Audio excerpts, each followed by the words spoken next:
She is my wife. Shut up! I don't want to hear a word from you, old man! The marriage was fake until the Korean mafia boss saw men desire his black wife. The thing about fake marriages is that they work perfectly until someone forgets they're pretending.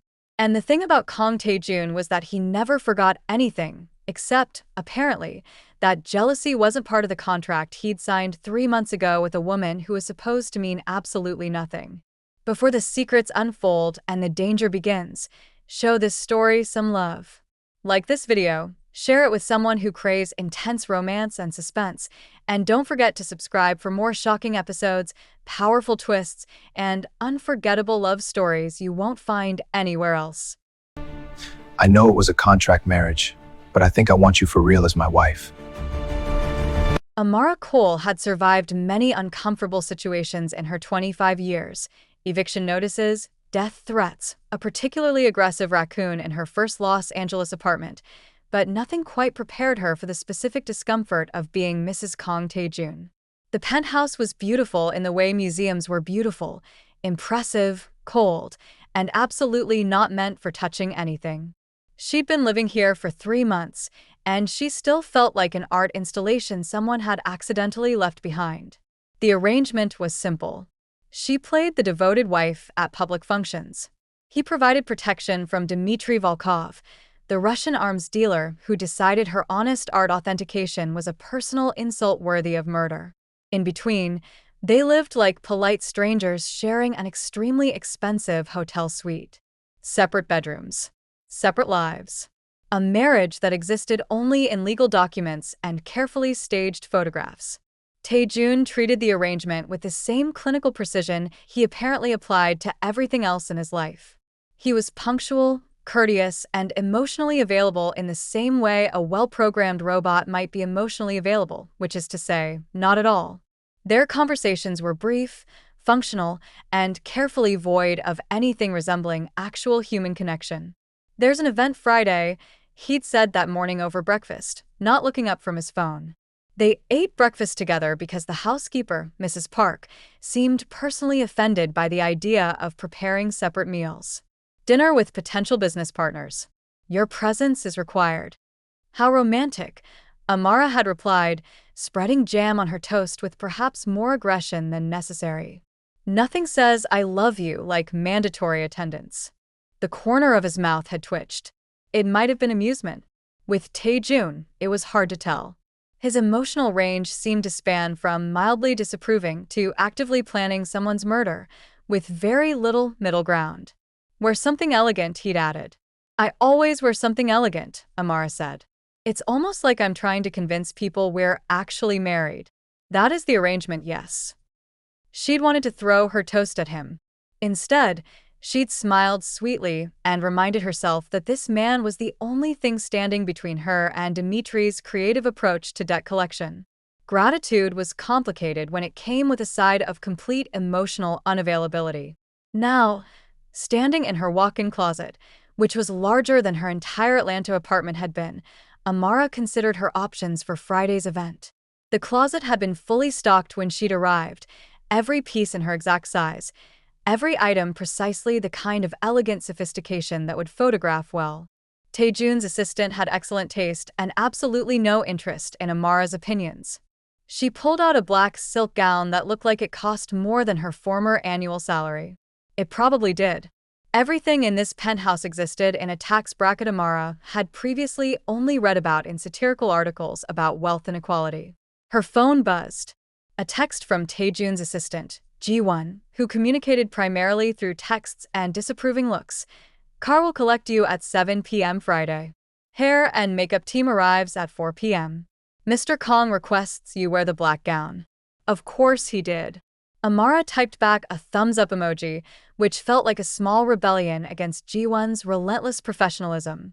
She'd learned quickly that being married to a mafia boss meant living in a world of careful orchestration.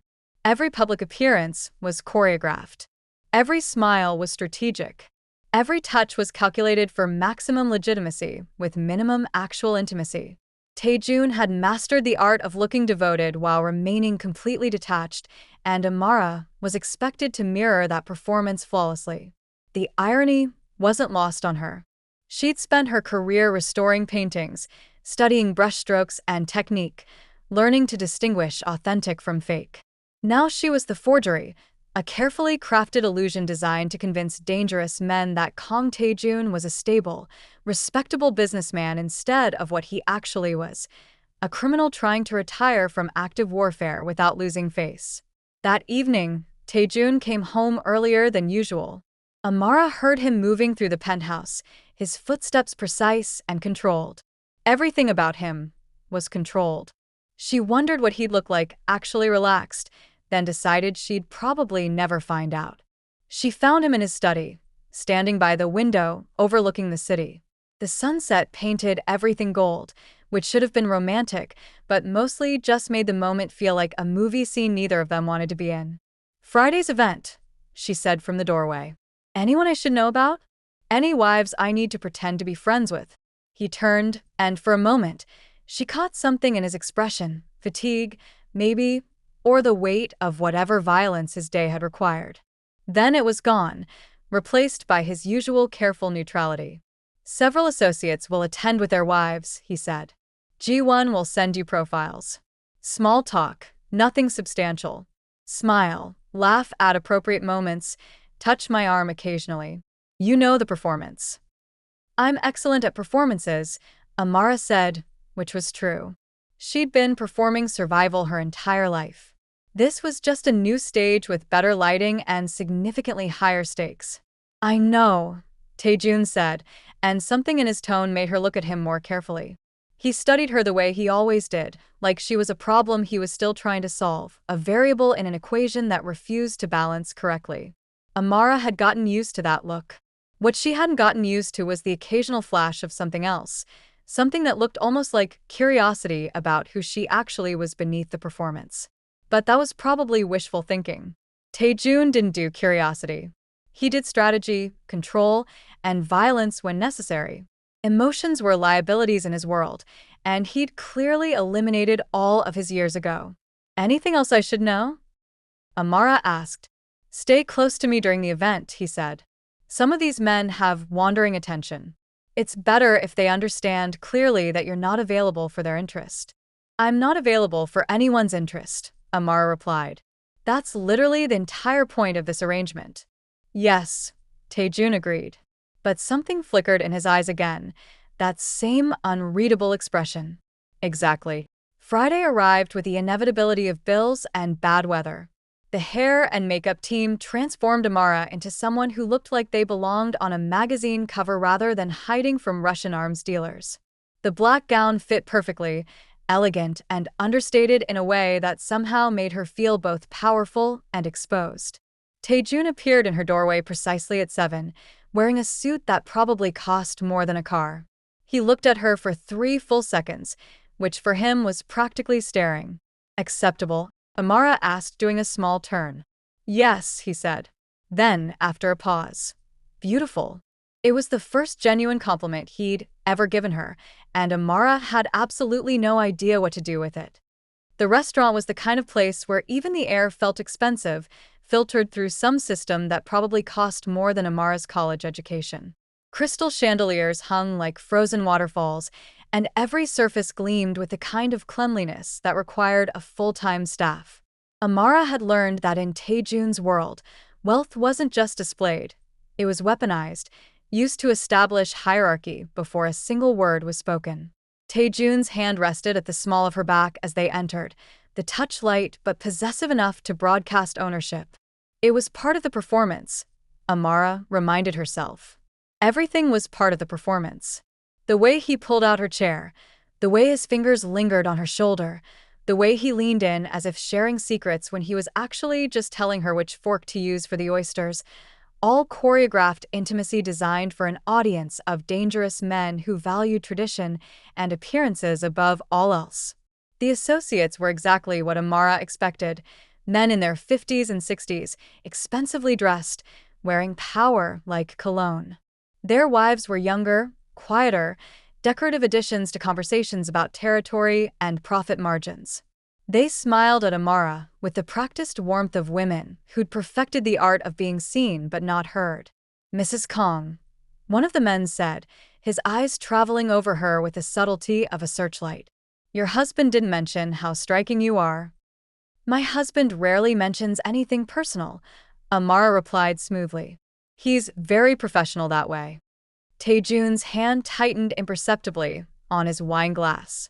The man, Park something, she'd already forgotten his full name, laughed like she'd told a joke instead of stated a fact. A beautiful wife is always worth mentioning, Park continued, still looking at Amara like she was part of the menu. Taejun is a lucky man. I'm a fortunate woman, Amara said, touching Taejun's arm in what she hoped looked like affection rather than the social survival tactic it actually was. Not many men can provide such comprehensive security. It was a deliberate word choice. A reminder that she wasn't just decoration.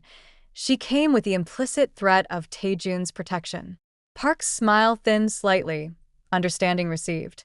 The dinner progressed through 7 courses of food Amara couldn't pronounce and conversations she only half followed.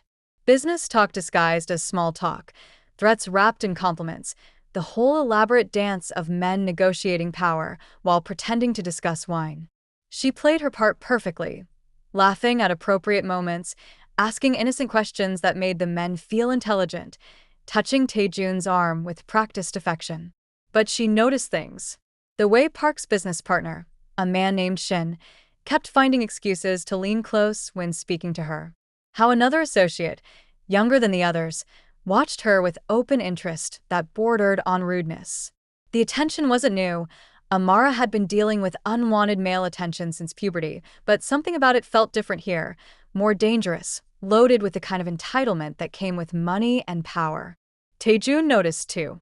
She felt it in the way his posture changed, the subtle shift from relaxed to alert.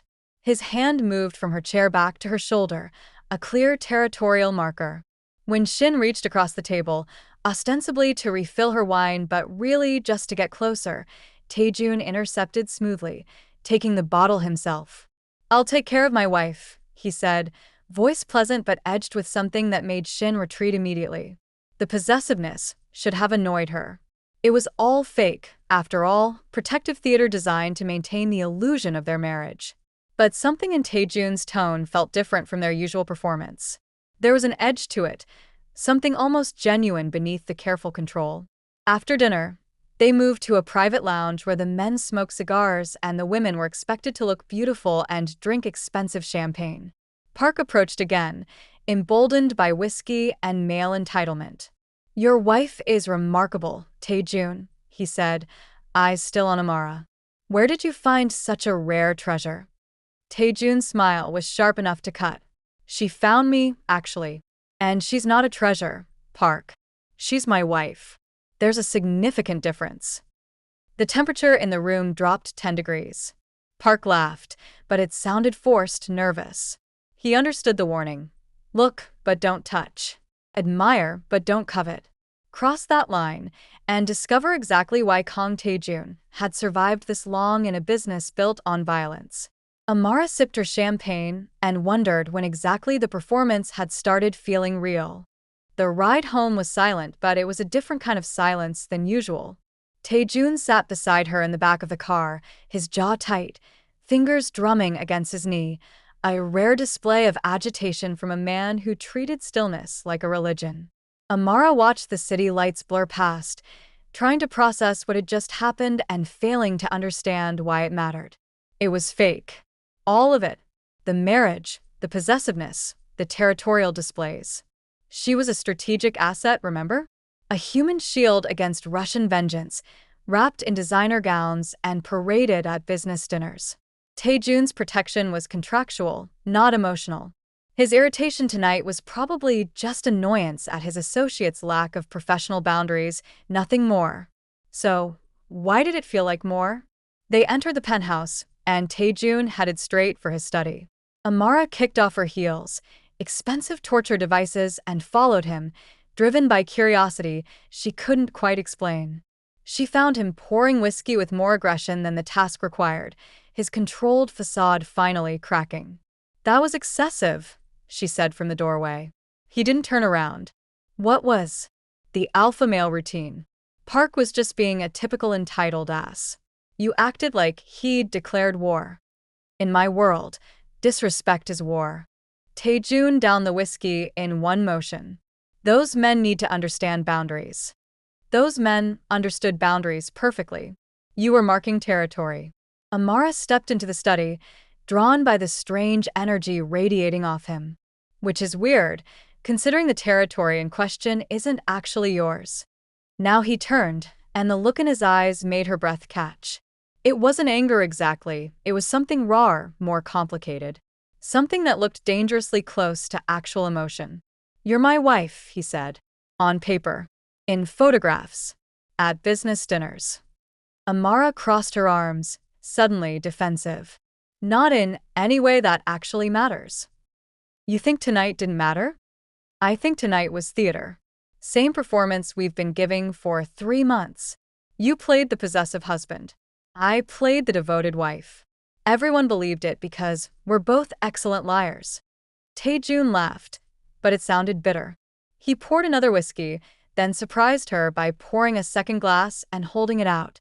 Amara took it, their fingers brushing in a way that felt significant despite being completely accidental. "You're right," he said finally. "It's all performance. Necessary theater to maintain the illusion that I'm a respectable businessman instead of a criminal trying to negotiate peace without appearing weak. You play your part flawlessly. Then, why do you look like you want to murder someone?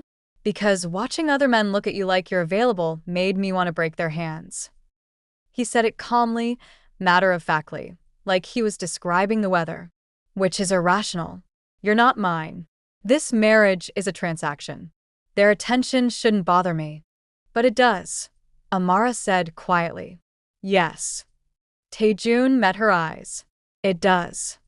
The admission hung between them like smoke, visible but impossible to grasp. Amara sipped her whiskey, buying time to think. This wasn't part of the contract. Jealousy required caring, and caring was the one thing their arrangement specifically excluded. They were supposed to be business partners in matrimonial disguise, not whatever this was becoming. "This is a problem," she said. "I'm aware. The contract explicitly states emotional detachment. That was literally Clause 7, subsection B. I remember because I laughed at how clinical it sounded. I remember too." Taejun's smile was sharp, self-deprecating. "Apparently, I'm better at negotiating contracts than following them." Amara should have been alarmed. This was dangerous. Not the guns and violence kind of dangerous that had become almost routine, but the emotional kind that actually scared her. She'd survived by keeping people at arm's length, by never letting anyone close enough to matter. Taejun was supposed to be temporary, transactional, safe precisely because he didn't want anything real from her. Except now he was looking at her like she was something more than a signature on legal documents, and Amara had absolutely no idea how to handle that. "So what do we do?" she asked. Taejun finished his whiskey. "We ignore it. Pretend this conversation never happened. Continue the arrangement as planned." "Can you do that?" "I've done harder things." But neither of them moved. Neither of them looked away. And in the silence, something shifted, something that couldn't be unsigned or renegotiated or buried under professional distance. The fake marriage had just developed a very real complication. Ignoring the problem lasted exactly 4 days, which Amara thought was impressive given how spectacularly the problem refused to be ignored. Taejun threw himself into work with renewed intensity, leaving early and returning late, communicating through Ji-won's efficient text messages. Amara should have been relieved. Instead, she found herself annoyed, which was absurd because distance was exactly what they needed. The penthouse felt different now, charged with unspoken things that made even passing in the hallway feel significant. Mrs. Park noticed, offering Amara concerned looks, and extra portions of kimchi like fermented vegetables could solve emotional complications. They couldn't, but Amara ate them anyway because refusing felt rude. On the 4th night, Taejun came home at a reasonable hour for the first time that week. Amara was curled on the couch reading a book about art forgery, because irony was apparently her comfort zone, when he appeared in the living room doorway. "We have another event," he said without preamble. "Tomorrow night. It's important. They're all important. Amara replied, not looking up from her book. That's literally the point of parading me around like a well-dressed proof of legitimacy. This one is different. His tone made her look up. He looked tired, which was unusual. Taejun normally looked like he'd been carved from marble by an artist with a thing for sharp cheekbones and emotional unavailability. It's the final negotiation for the peace treaty. If this goes well, the territorial disputes end. If it goes badly, he trailed off, but the implication was clear. Violence. Amara supplied. Substantial violence. She closed her book. And my role? Same as always. Smile. Be charming. Prove I'm a stable family man worth trusting. He paused. Some of the men from last week will be there. Park and his wandering eyes? Yes. Amara studied him carefully. And you'll be fine with that? No territorial displays? No breaking anyone's hands. I'll be professional, Taejun said, but his jaw tightened. I can control myself. Can you?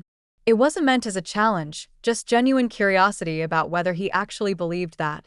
He crossed the room, sitting in the chair opposite her, close enough that she could see the fatigue in his eyes, the weight of whatever violence he'd been negotiating all week. For a moment, he looked almost human, vulnerable in a way she'd never seen before. I don't know, he admitted quietly. Watching other men, why you shouldn't affect me. You're right, this is a transaction. But logic doesn't seem to apply anymore. When did it stop applying? Taejun considered the question seriously. The first dinner. When Park looked at you like you were something he could acquire with enough money. I wanted to put his head through the table. That's concerning, Amara said. Very. Also kind of flattering, which is probably my trauma speaking. He almost smiled. Your trauma has excellent taste. Amara laughed despite herself. And something in the air shifted. This was dangerous territory, actual conversation, real honesty, the kind of connection their contract specifically prohibited. But she was tired of pretending, tired of performing, tired of living in a beautiful cage with a man who was supposed to mean nothing but increasingly felt like everything. Can I ask you something? She said. Yes. Why did you agree to this? The marriage, I mean. You could have found legitimacy other ways. Why choose a fake wife over? I don't know. Whatever else powerful criminals do to appear respectable. Taejun was quiet for a long moment. When he spoke, his voice was careful, measured. My associates are traditional. They don't trust unmarried men in their 40s. They think marriage proves stability, commitment, the ability to honor long-term agreements. A wife is proof that I can maintain something beyond violence and profit margins. So, I'm a very expensive character reference. You're more than that. He met her eyes. You're the reason I can negotiate peace instead of fighting another war. You're the reason those men see me as someone worth trusting instead of just fearing. You've given me something I couldn't achieve through violence. Safety, Amara said softly. For both of us, yes. She understood then. This wasn't just about his reputation, it was about survival. Hers from Dmitri, his from the endless cycle of territorial violence that had defined his adult life. They were both trying to escape their pasts, using each other as shields against different kinds of danger. Tomorrow night, Taejun continued, I need you to trust me. Stay close. Don't leave my side. Some of the men attending are volatile. The negotiations are delicate. You think something might go wrong? I think powerful men don't surrender territory gracefully. His expression darkened. And I think if Park touches you again, I'll forget about peace treaties and remember why I'm good at violence. Amara should have been alarmed. Instead, she felt something warm and dangerous spread through her chest, something that felt suspiciously like being cared for, protected not because of contracts but because she mattered. Try not to start a war over me, she said lightly. No promises, Taejun replied. And neither of them was joking anymore. Ignoring the problem lasted exactly 4 days, which Amara thought was impressive given how spectacularly the problem refused to be ignored. Taejun threw himself into work with renewed intensity, leaving early and returning late, communicating through Ji-won's efficient text messages. Amara should have been relieved. Instead, She found herself annoyed, which was absurd because distance was exactly what they needed. The penthouse felt different now, charged with unspoken things that made even passing in the hallway feel significant. Mrs. Park noticed, offering Amara concerned looks, and extra portions of kimchi, like fermented vegetables, could solve emotional complications. They couldn't, but Amara ate them anyway because refusing felt rude. On the fourth night, Taejun came home at a reasonable hour for the first time that week. Amara was curled on the couch reading a book about art forgery, because irony was apparently her comfort zone, when he appeared in the living room doorway. "We have another event," he said without preamble. "Tomorrow night. It's important." "They're all important," Amara replied, not looking up from her book. "That's literally the point of parading me around like a well-dressed proof of legitimacy. This one is different." His tone made her look up. He looked tired, which was unusual. Taejun normally looked like he'd been carved from marble by an artist with a thing for sharp cheekbones and emotional unavailability. "It's the final negotiation for the peace treaty. If this goes well, the territorial disputes end. If it goes badly," he trailed off, but the implication was clear. "Violence," Amara supplied. "Substantial violence." She closed her book. "And my role? Same as always. Smile. Be charming. Prove I'm a stable family man worth trusting." He paused. "Some of the men from last week will be there." Park and his wandering eyes? "Yes." Amara studied him carefully. "And you'll be fine with that? No territorial displays? No breaking anyone's hands?" "I'll be professional," Taejun said, but his jaw tightened. "I can control myself." "Can you?" It wasn't meant as a challenge, just genuine curiosity about whether he actually believed that. He crossed the room, sitting in the chair opposite her, close enough that she could see the fatigue in his eyes, the weight of whatever violence he'd been negotiating all week. For a moment, he looked almost human, vulnerable in a way she'd never seen before. "I don't know," he admitted quietly. "Watching other men want you shouldn't affect me. You're right, this is a transaction. But logic doesn't seem to apply anymore." "When did it stop applying?" Taejun considered the question seriously. "The first dinner. When Park looked at you like you were something he could acquire with enough money. I wanted to put his head through the table." "That's concerning," Amara said. "Very. Also kind of flattering, which is probably my trauma speaking." He almost smiled. "Your trauma has excellent taste." Amara laughed despite herself, and something in the air shifted. This was dangerous territory, actual conversation, real honesty, the kind of connection their contract specifically prohibited. But she was tired of pretending, tired of performing, tired of living in a beautiful cage with a man who was supposed to mean nothing but increasingly felt like everything. "Can I ask you something?" she said. "Yes." "Why did you agree to this?" "The marriage, I mean. You could have found legitimacy other ways. Why choose a fake wife over, I don't know, whatever else powerful criminals do to appear respectable?" Taejun was quiet for a long moment. When he spoke, his voice was careful, measured. "My associates are traditional. They don't trust unmarried men in their 40s. They think marriage proves stability, commitment, the ability to honor long-term agreements. A wife is proof that I can maintain something beyond violence and profit margins. So, I'm a very expensive character reference." "You're more than that." He met her eyes. "You're the reason I can negotiate peace instead of fighting another war. You're the reason those men see me as someone worth trusting instead of just fearing.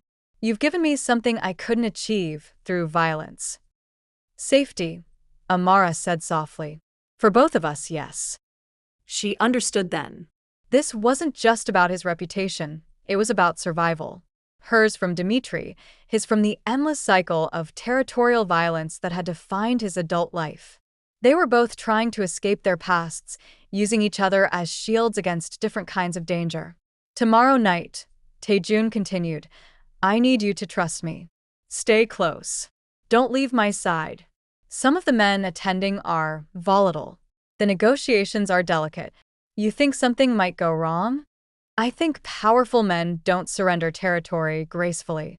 His expression darkened. "And I think if Park touches you again, I'll forget about peace treaties and remember why I'm good at violence. Amara should have been alarmed. Instead, she felt something warm and dangerous spread through her chest, something that felt suspiciously like being cared for, protected not because of contracts but because she mattered. Try not to start a war over me, she said lightly. No promises, Taejun replied. And neither of them was joking anymore. The venue for the final negotiation was a private estate in the hills, the kind of place that whispered old money and older secrets. Amara wore emerald green this time, Ji-won's choice, strategic color theory applied to diplomacy. Green meant growth, harmony, new beginnings. It also made her skin glow and her eyes look dangerous, which Amara suspected was the actual strategy. Taejun appeared in her doorway, wearing an expression that made her pulse quicken. He looked at her like she was a weapon he hadn't known he was carrying, beautiful and deadly in equal measure. Ready? He asked. To smile while men discuss territory, like it's a board game? Always. In the car, he briefed her on the key players. Park would be there, along with Shin and 4 other syndicate leaders.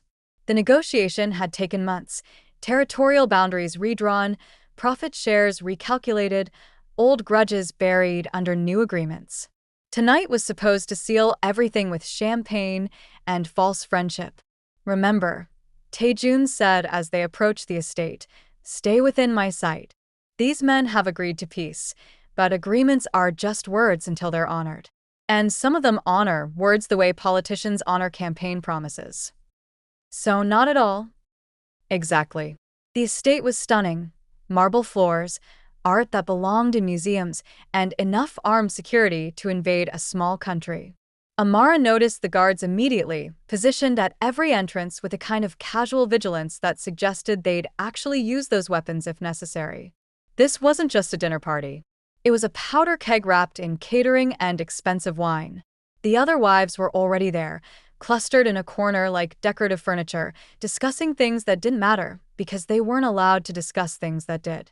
Amara joined them, playing her part, while Taejun disappeared into a private room with the other men. The actual negotiation, the real business, happened away from wives and witnesses. An hour passed. Then 2. The wives made small talk about nothing, vacations, jewelry, the weather, carefully avoiding anything substantial. Amara wondered what it was like to live this way permanently, to be an accessory to power rather than a participant. Then she remembered she was doing exactly that, and the thought made her stomach turn. Mrs. Kong. She turned to find Park approaching, his smile too wide, his eyes too focused. He'd been drinking. She could smell the whiskey from 3 feet away, and drunk men with power were dangerous in ways that sober men only aspired to. Mr. Park, she said pleasantly, stepping back slightly. You look exquisite tonight. He moved closer, invading her space with the confidence of someone who'd never been told no. Green suits you, like an emerald worth stealing. I'm not available for theft, Amara replied, keeping her voice light despite the warning bells screaming in her head. Everything's available for the right price. Park's hand reached for her arm. She moved smoothly out of reach, but he was persistent, following her movement. The other wives pretended not to notice, their eyes carefully averted. This was familiar territory for them. Men like Park taking liberties, wives like them learning to dodge without causing scenes. But Amara wasn't like them. She'd survived worse than entitled drunk men. She'd outmaneuvered Russian arms dealers and navigated Atlanta's most dangerous neighborhoods. Park was just another predator who mistook her elegance for weakness. Mr. Park, she said, voice dropping to something cold and sharp, you're making a mistake. Am I? He laughed, reaching again. Yes. Because the last man who touched me without permission ended up regretting several of his life choices. And you know what my husband does to people who disrespect him? Park's smile faltered. For a moment, fear flickered across his face, the sudden realization that Amara wasn't just decoration, she was Kong Taejun's wife, and that came with implications he'd been too drunk to consider. But then his pride overrode his survival instinct. Taejun's not here, he said, hand closing around her wrist. Amara was about to demonstrate exactly why that was irrelevant when a voice cut through the room like a blade. I'm here now. Taejun stood in the doorway, and Amara had never seen him look like this. Fury barely contained beneath his usual control, violence simmering in his eyes like a promise waiting to be kept. The temperature in the room dropped. Everyone stopped pretending not to notice. Park released her wrist like it had burned him. Taejun crossed the room in 4 strides, positioning himself between Amara and Park with a kind of protective aggression that made her heart stutter. His hand found hers, holding tight enough that she felt his barely controlled rage transmitted through his grip. "The negotiations are complete," Taejun said, voice deadly calm. "Peace has been agreed upon. But let me be very clear about something, Park. My wife is not part of any negotiation. She's not territory to be discussed or admired or touched. She's mine. And if you forget that again, peace treaty or not, you'll discover exactly how creative I can be with violence." The room held its breath. Park stumbled back, mumbling apologies that sounded like fear. The other men appeared from the private room, sensing the shift in atmosphere, understanding immediately that something had broken. "We're leaving," Taejun said, not to anyone in particular, just a statement of fact. He led Amara out of the estate, his hand never leaving hers, his body radiating protective fury that should have terrified her, but instead made her feel safer than she'd felt in months. In the car, silence stretched between them, not uncomfortable, but loaded with everything they weren't saying. Finally, Amara spoke. "You just threatened peace negotiations because of me." "Yes," Taejun said simply. "That was extremely stupid. Probably. Also kind of incredible." He looked at her then, really looked at her, and Amara saw everything she'd been trying to ignore. The possessiveness, the protectiveness, the way he'd stopped pretending this was just a contract somewhere between signing papers and watching other men want what he'd claimed as his. "You matter more than peace," Taejun said quietly. "I realized that tonight.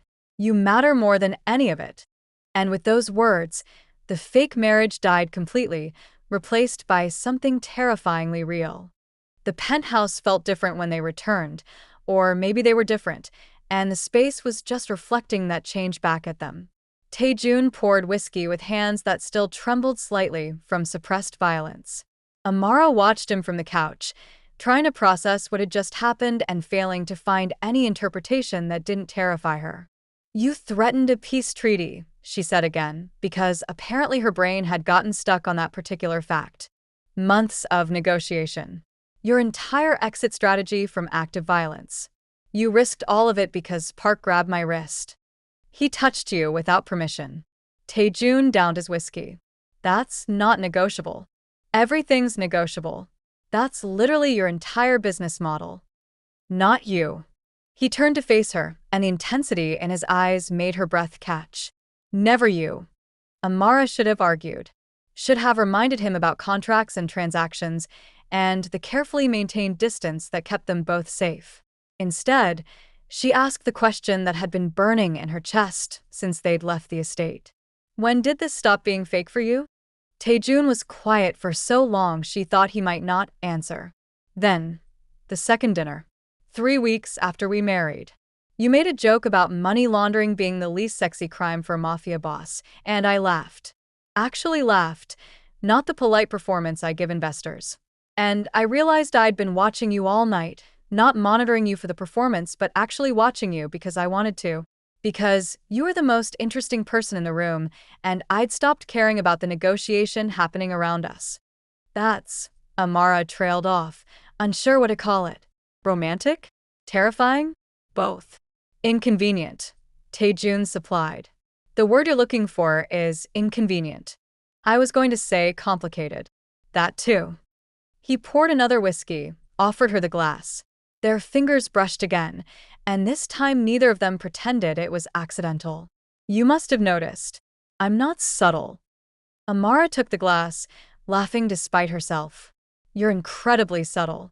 You're like our emotions glacier, massive feelings hidden beneath a surface of carefully controlled ice. Poetic. I used to curate art. Poetry comes with the territory." She sipped the whiskey, letting the burn ground her. "For what it's worth, it stopped being fake for me too. I'm just not sure when." When Taejun moved closer, sitting beside her on the couch, closer than necessary, close enough that she could feel his warmth. Maybe when you started coming home for dinner instead of working late. Or when you asked Mrs. Park to stock my favorite tea even though I never told you what it was. Or possibly when you threatened to murder Park for touching me, which should be a red flag but instead made me feel protected for the first time in my entire life. She met his eyes. I'm a mess, clearly. You're perfect, Taejun said simply. I'm really not. I'm traumatized and cynical and so bad at trust that I married a criminal to avoid my problems instead of actually dealing with them. And I'm a criminal who married a stranger to appear respectable while continuing to make money through methods that would horrify normal people. His smile was self-deprecating. We're both disasters. At least we're disasters together. Amara laughed, and something in her chest loosened. The tight knot of fear she'd been carrying since signing that contract, maybe, or the weight of pretending not to care about a man who'd somehow become the most important person in her carefully controlled life. So what now? She asked. The contract has 16 months left. Do we pretend tonight didn't happen? Go back to separate bedrooms and professional distance. Do you want to? No, Amara admitted. But I don't know what I want instead. This whole situation is insane. You're still a criminal. I'm still hiding from a Russian arms dealer. Our marriage is still technically fake even if it doesn't feel fake anymore. And now you've possibly destroyed a peace treaty because of me, which means we might be in danger from multiple syndicates instead of just Dmitry. All valid concerns, Taejun agreed. But you didn't answer my question. What do you want? Amara looked at him, really looked at him, past the expensive suit and controlled exterior to the man underneath who'd somehow learned to care about her despite every logical reason not to. A man who'd threatened violence for her, who'd risked everything for her, who looked at her like she was worth more than any negotiation. I want this to be real, she said quietly. Not the contract version. Not the performance. Actually real. It already is, Taejun said. It has been for a while. We've just been too scared to admit it. He was right. Somewhere between signed papers and staged photographs, between separate bedrooms and mandatory dinners, they'd stopped acting and started feeling. The fake marriage had become real in the most dangerous way possible, not legally, but emotionally. The kind of real that couldn't be undone with signatures or divorce proceedings. The kind of real that made you risk everything. Amara thought about Park. Men like him who took what they wanted regardless of consent, who used power as permission, who treated women like acquisitions instead of people. She thought about the system that protected them, the world that let them operate without consequences. And she thought about the audience she wished could see this story, could understand that sometimes protection came from unexpected places, that love looked different than fairy tales promised. Listen, if you think entitled men like Park deserve to face consequences for their actions, if you believe women deserve protection and respect, not just performance and pretense, then hit that subscribe button. Only people who think power excuses predatory behavior won't subscribe. Don't be like Park. Be better. Asterisk, asterisk. So, Taejun said, pulling her attention back. We try real. See what happens when we stop pretending. We might be terrible at it, Amara warned. We might be excellent at it. One of us is definitely going to get hurt. Probably both of us, Taejun agreed. But I'm tired of safe. Safe is boring. Safe is everything I've been for 20 years, and it hasn't made me happy. And you think I will? Make you happy? He smiled then, a real smile, the kind she'd seen maybe twice since meeting him. You already do. Amara kissed him. Not for cameras or contracts or carefully staged performances, but because she wanted to, because fear was exhausting, and because sometimes the most dangerous choice was also the only honest one. When they broke apart, Taejun was looking at her like she'd just rewritten his entire understanding of what was possible. Well, Amara said breathlessly. That was real. Very, he agreed. Outside, the city glittered with 1,000 lights, indifferent to the small revolution happening in the penthouse where a fake marriage had just become the most real thing either of them had ever risked. Real turned out to be significantly more complicated than fake, which Amara decided was both ironic and completely predictable. The morning after everything changed, she woke up in Taejun's bed. Actually his bed, not the guest room she'd been occupying for 3 months, and had a brief moment of panic before remembering that panic was pointless now. They'd crossed the line. There was no going back to professional distance and separate lives. Taejun was already awake, watching her with an expression that managed to be both tender and slightly terrified, which she found oddly comforting. At least she wasn't the only one completely out of their depth. Morning, he said. Is it though? Amara stretched, testing whether morning was actually a good thing, or just a thing that was happening regardless of her feelings about it. Philosophically uncertain, temporally accurate. He handed her coffee, prepared exactly how she liked it, which meant he'd been paying attention for months. We need to talk about Park. Reality crashed back in with the subtlety of a brick through a window. Right. The peace treaty. The threatened violence. The fact that Taejun had essentially declared war over her in front of multiple syndicate leaders who probably didn't appreciate emotional complications interfering with business negotiations. How bad is it? Amara asked. Park filed a formal complaint. Claims I violated the terms of negotiation by threatening violence during the peace process. Taejun's expression darkened. He's technically correct, which is annoying. What happens now? Meeting this afternoon. The syndicate leaders will decide whether my actions constitute a treaty violation serious enough to void the entire agreement. He said it calmly, like he was discussing whether rather than the potential collapse of everything he'd worked for. There's a possibility they'll decide peace isn't worth the effort and we'll return to territorial warfare. Because of me, Amara said quietly. Because of Park being a predator and me refusing to tolerate it. Taejun took her hand, threading their fingers together. I don't regret it. Even if everything falls apart, I don't regret protecting you. You're insane. Probably. But I'm committed to this particular brand of insanity now. He pulled her closer. Whatever happens at that meeting, we face it together. No more performing. No more pretending. Just us actually real, dealing with consequences. Amara should have been terrified. Instead, she felt something close to peace, the kind that came from finally stopping the exhausting performance of pretending not to care. Okay, she said. Together. The meeting was held in a neutral location, a conference room that screamed corporate legitimacy, while hosting discussions about territory and violence. 6 syndicate leaders sat around a table that probably cost more than Amara's annual salary used to be. Taejun had insisted she attend, claiming she had a right to be present for any discussion about her safety. The others had reluctantly agreed. Park looked smug, confident he'd won. The other leaders looked tired, caught between wanting peace and maintaining the appearance of rules. And Taejun looked like a man who'd already decided his priorities and didn't particularly care what happened next. Kong Taejun threatened physical violence during a peace negotiation. Park began, presenting his case like a lawyer who'd watched too many legal dramas. This constitutes a violation of our agreement. The treaty should be voided. He was defending his wife from unwanted physical contact. One of the other leaders, an older man named Huang, interjected, which Park initiated by grabbing her without consent. I was being friendly, Park protested. You were being predatory, Amara said, her voice cutting through the room with unexpected authority. Everyone turned to look at her. She stood, facing Park directly. You cornered me. You touched me after I explicitly declined your attention. You treated me like an object available for acquisition rather than a person deserving respect. And when my husband defended me, you cried violation because you can't handle being held accountable for your actions. The room was silent. Park's face reddened with anger and embarrassment. Men like you, Amara continued, use power as permission.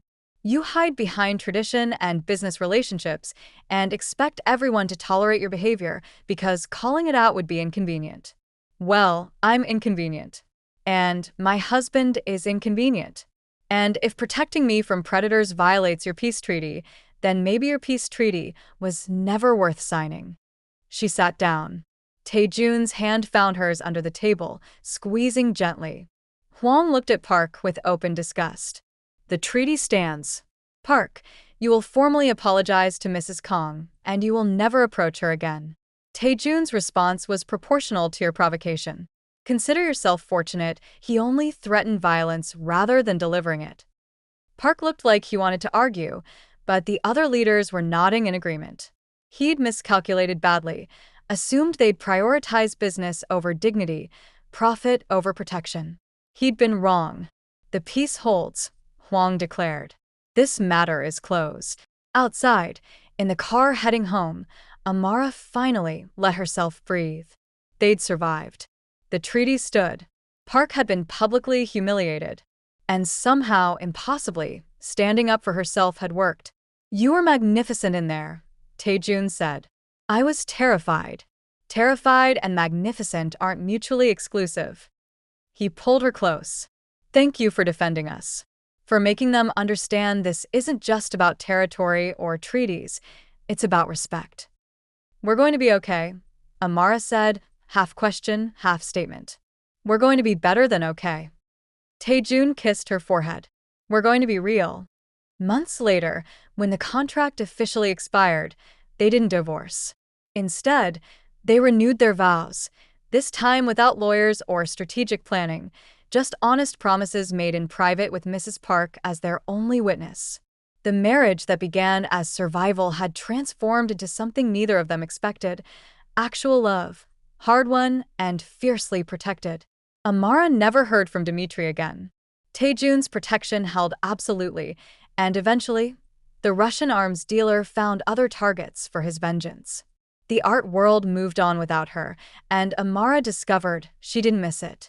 She'd found something better than restoring broken paintings.